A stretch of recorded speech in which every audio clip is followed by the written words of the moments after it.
So we come out of the church and turn right along Stanley Avenue towards the end. We are going to go down Stanley Park Drive.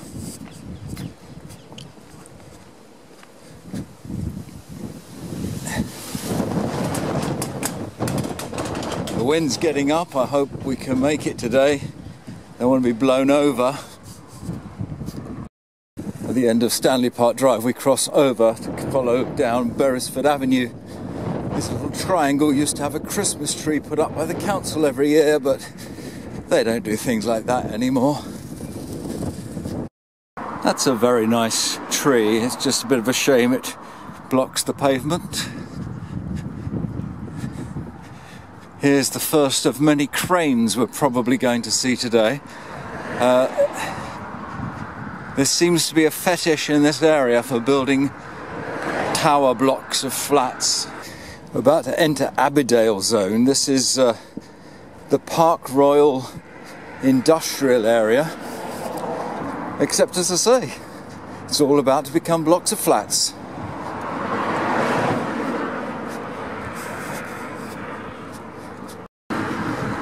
On the right, what is now marked as Grand Union, was, after the war, the great big Sulavox factory. Lots of factory space here, both sides of the canal. There is a footbridge from one side to the other, which was not available to the public. It went from one side of the factory to the other. It's still there, and still not available to the public. When Sulavox moved out to Suffolk, it became split up into lots of different units, but is now all gone.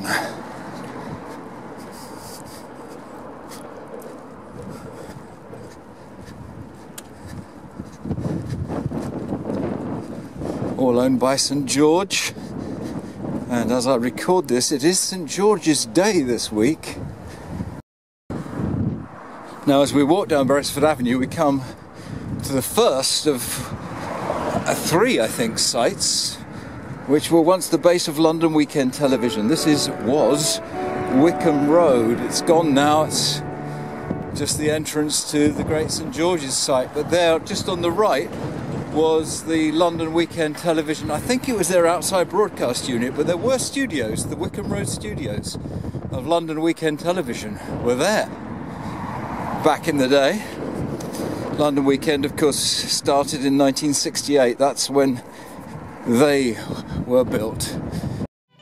Well, we come now to a junction filled with history. Firstly, the Ace Cafe, which is on the North Circular Road. That little bit of road there was the North Circular Road, built in the 1930s to carry traffic around London. The new North Circular Road, of course, is now under that footbridge over there. The Ace Cafe was a very popular stop for motorcyclists. It closed for many years. It became a tyre shop, and then was opened again by Mark, whose surname I've forgotten, but the Ace Cafe is back.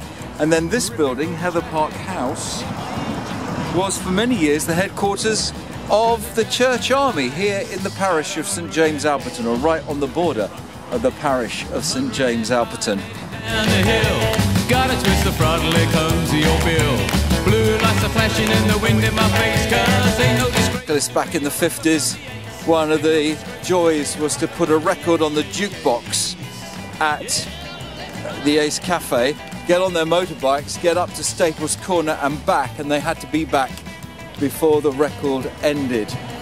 These are the famous 7 bridges, except, well, there are 7 now, but the first one over there, that one, was demolished many, many years ago.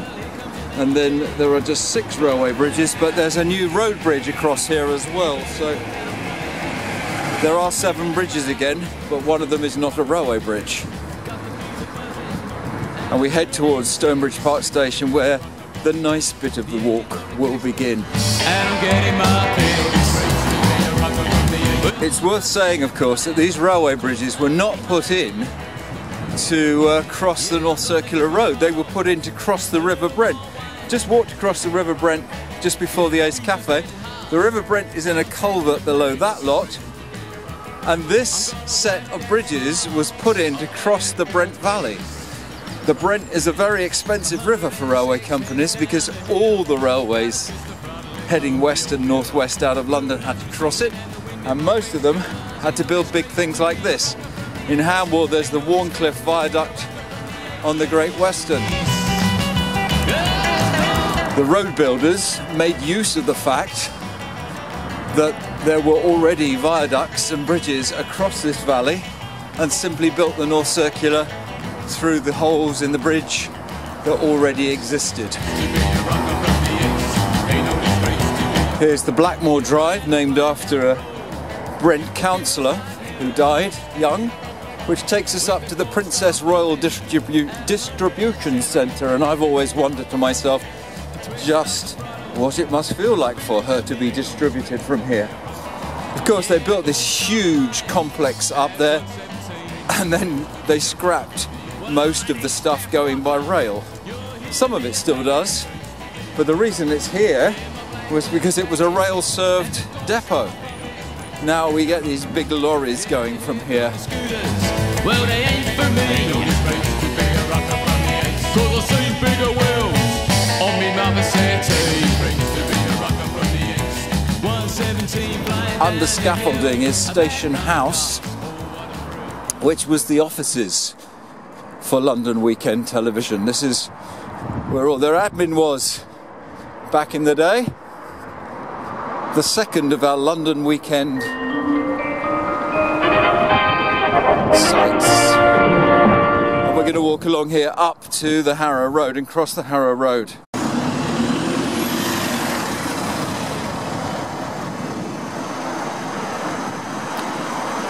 Buses are free at the moment, but you're not allowed on them unless you've got a reason.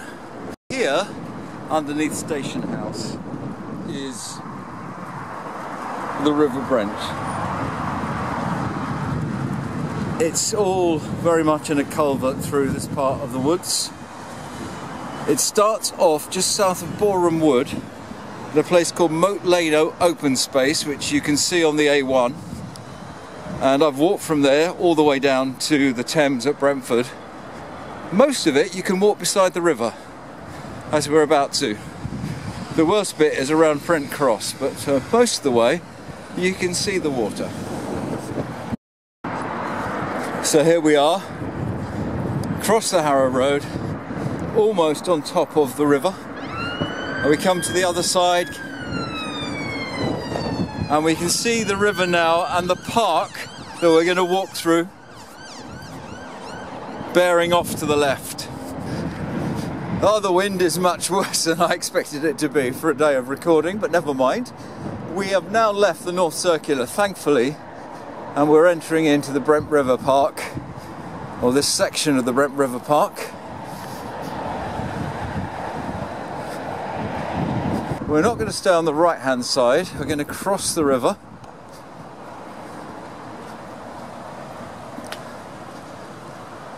And have a peaceful walk through this park. The weir that stops some of the gunk going down into the tunnelled section.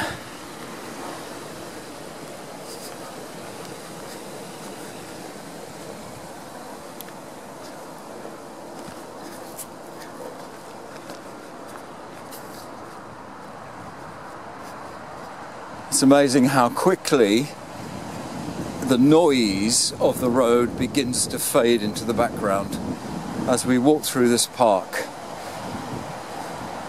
It's a fairly narrow park, it's the floodplain of the river, and you can either keep right by the riverbank or walk on the other side of the park. Both end up in the same place.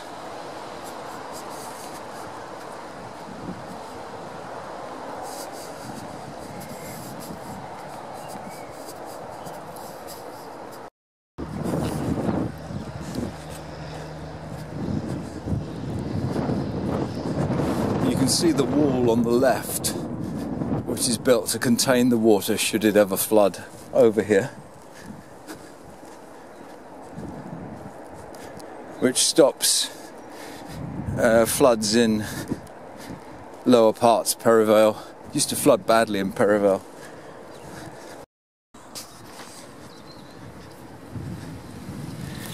The River Brent, flowing peacefully through Monk's Park, giving its name to the borough we live in. Now this delightful structure was something Brent Council felt it necessary to spend some money on a number of years ago to designate that we're in the Brent River Park. As is obvious, I'm sure you knew, it's a climate pavilion. It's part of the continued improvements to the park, this rusty piece of metal.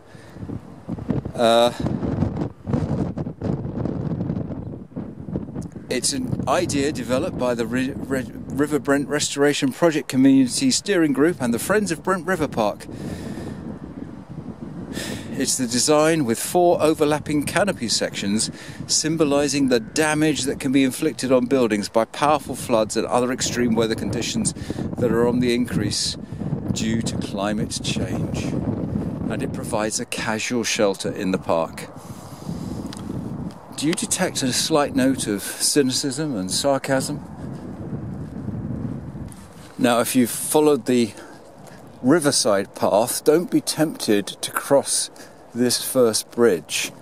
The park continues on this side. There is a path over by the fence and the wall. I'm going to just strike across the grass.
Towards the end of the park, you begin to see the big warehouses of the Wembley Stadium industrial estate.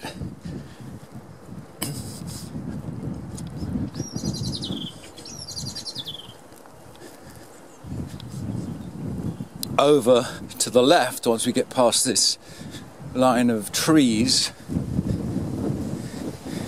all the way through the park you can see the arch of Wembley Stadium.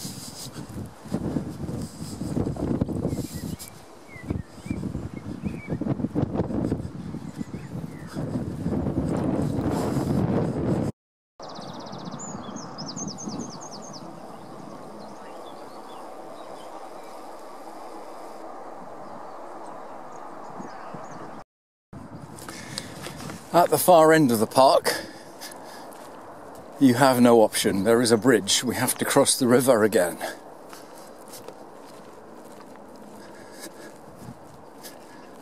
You could have walked on the other side of the river all the way, right back from the North Circular Road, but it does skirt the St Raphael's housing estate.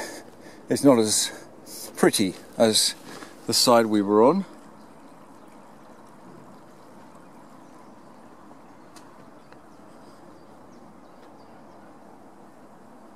And as we cross the river, we take an immediate left to continue following it upstream.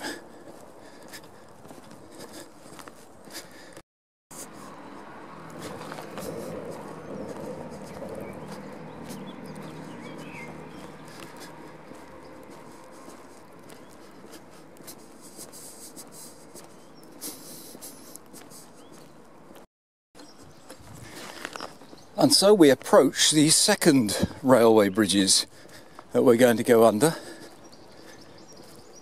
The first ones were built by the London and North Western Railway. Actually, the original one was built by the London and Birmingham. They've changed their names over the times. This was the Great Central. It's now the Chiltern Line.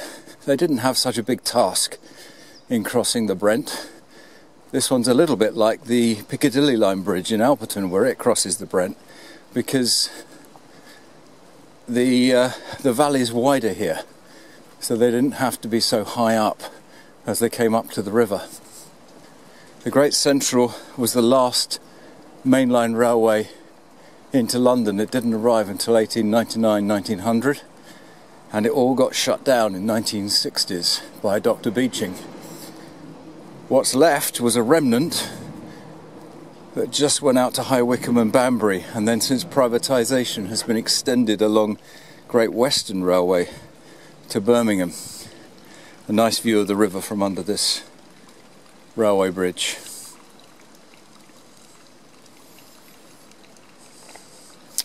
And immediately beyond the railway is a new road bridge, the Great Central Way, built to provide easier access to Wembley Stadium from the North Circular 20 or 30 years ago.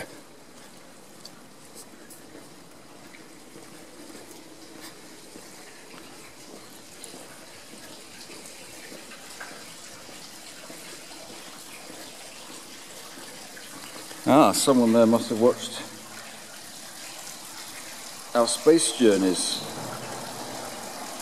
in previous weeks.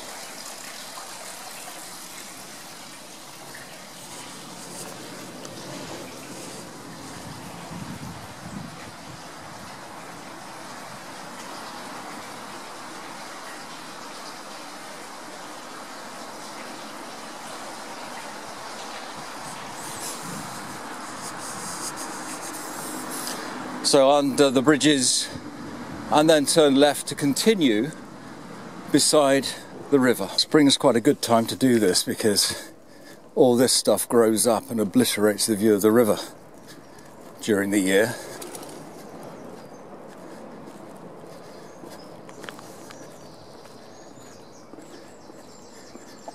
We are actually now walking through the middle of what is Wembley Industrial Estate these days. Just bear that in mind as you look at all the industry all the way around me right now.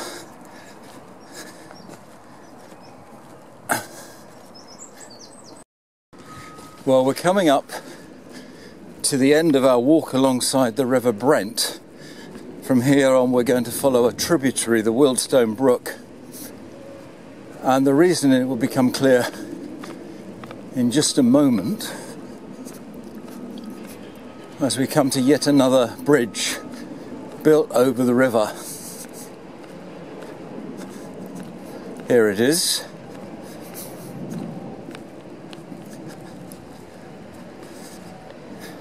And this is the River Brent flowing from underneath me, complete with shopping trolleys. And we're going to follow the river that's coming in from the right, which is the Wealdstone Brook. This large tunnel is how the Metropolitan Railway got over the River Brent. It's a huge culvert, and it can just be seen if you're at the north end of Neasden Depot, as you're coming in or out of Wembley Park Station. You can just see patches of this bridge where this river flows under the north end of the depot. But of course it wasn't just the Metropolitan Railway Depot, it was also the Great Central Railway Depot. One side of the tracks was the Metropolitan Railway, now Neasden London Underground Depot. The opposite side, which is now industrial area, was the Great Central Works. Huge amount of railway land, and the river goes under it all. And you can see down there the tunnel that the Wealdstone Brook comes out of, as it goes out under the industrial estate. I keep saying the industrial estate. Of course, none of this was built as an industrial estate. To the right was the Great Central Railway depot. But what we're coming into now looked very different back in 1924, when it was opened as the British Empire Exhibition. We're going to go straight across into Fourth Way as we reminisce.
So this was the edge of the Great Central Depot, and over there you can see the arch of the stadium, and the exhibition grounds covered this vast space between one and the other. Just cross the Wealdstone Brook again as we walk along Fourth Way. Fourth Way curves around a bit to bring into view not just the arch, but also, for some reason, someone thinks there needs to be lots of tower blocks in the area. Actually, a company called Quintain, which owns the entire land around here and is developing it as the Wembley Park complex. At the end of here, we're going to turn right into North End Road, which is closed to traffic but is open for pedestrians.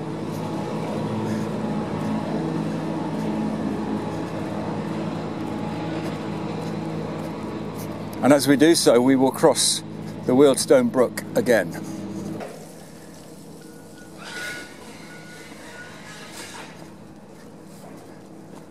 I've always wanted to go to a Deliver Nice service. I wonder what a Deliver Nice service is. Towards the end of this little industrial bit, we come out into one of the first housing estates built on the exhibition site, the North End Road estate. More properly, of course, I should have called it Empire Court. It was the Empire Exhibition here in Wembley. There were pavilions from every dominion and all the smaller countries of the Empire, now the Commonwealth, as well as other pavilions which showed off the power of British engineering.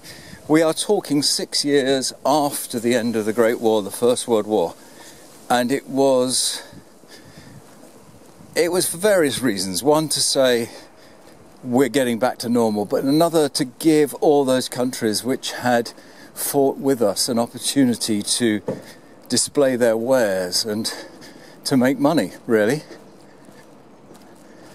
It was open for 2 years. It was a great big theme park and lots of halls where all these different countries and exhibitions were held, and many of them were still standing here 10 years ago. But someone thought, wouldn't it be better if we built tower blocks? And I went to one of the Quintain exhibitions way back at the beginning, and I said, can't you keep something of the history of the place? Can't you keep that little chapel? There was a chapel right out on the main road which had been boarded up for years. Can't you keep that and put it inside it, an exhibition of what was here? But they said, no, we need to put up tower blocks. And so everything was just pulled down. The old buildings which were lining the route from Wembley Park Station to the stadium, gone.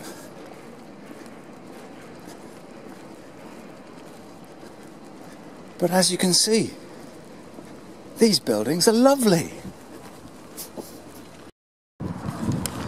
So we get up to here and we're going to turn left away from the student accommodation over there, down past Accident Man, one of the best superheroes I've ever heard of.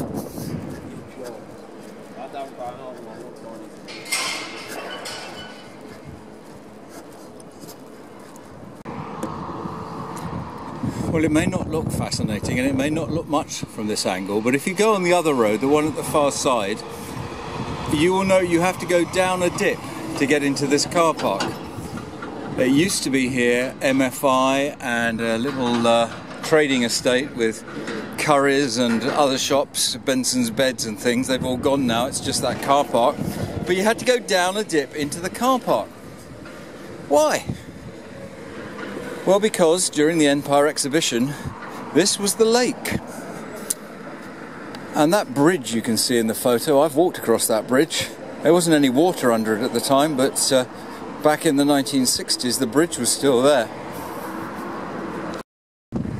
Okay, as we walk along Fulton Road, we come to Olympic Way, the route from Wembley Park Station over there to the stadium behind those bushes.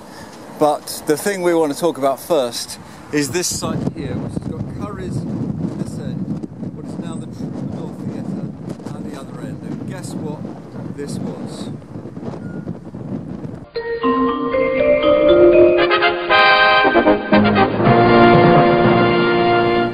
Well, though, actually, before it was London Weekend Television, it was rediffusion television. This was where ITV started. These were the first studios anywhere on the planet for ITV. ITV London, which in the weekdays was rediffusion, and the weekends was ATV. ATV were based out in Elstree. But this was the TV studios for London of rediffusion. When rediffusion lost the franchise in 1968, the studios were taken over by London Weekend Television. London Weekend produced many of its, well, all of its famous shows here. Here are just a few.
But the big one, which is now the theatre, was Studio 5. That was the largest television studio there's ever been in this country. When London Weekend moved out in the 70s, the studios stopped being television studios and became Lee Electric Film. So all the television stuff was ripped out and film studio stuff was put in, and Lee Electric were both independent, but they also worked as a satellite from some of the big film studios up at Elstree. Here's a very famous film that was in part filmed in that building in front of you.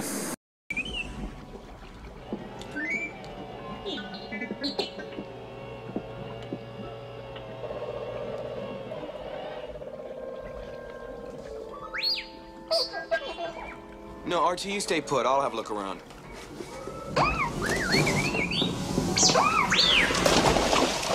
R2? R2! Where are you? R2!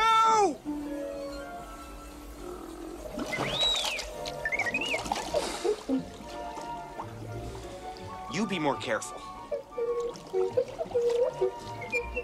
R2, that way.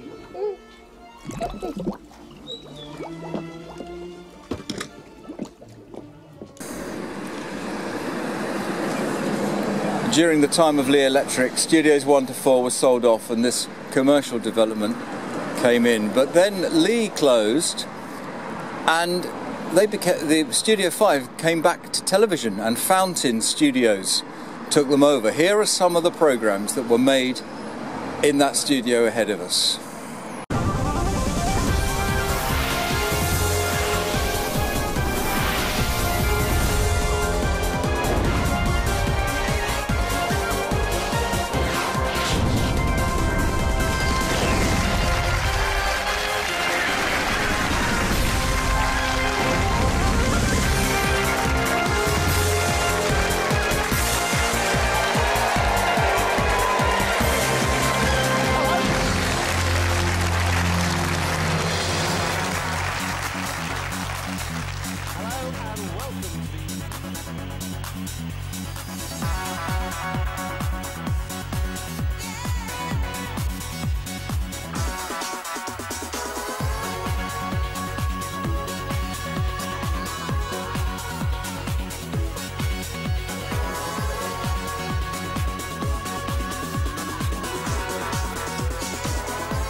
And they were very successful studios. They did not go bankrupt, they were not closed down, but unfortunately Fountain Studios didn't own the building.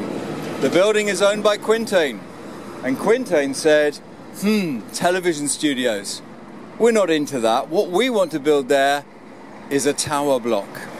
So they terminated Fountain's lease and chucked them out. But then Quintain said, but we're not quite ready to build the tower block. So what they've done in the meantime is opened it up as a theatre. It's a meantime theatre. That is doomed to be a tower block because Wembley doesn't need a theatre or a television studio or a film studio.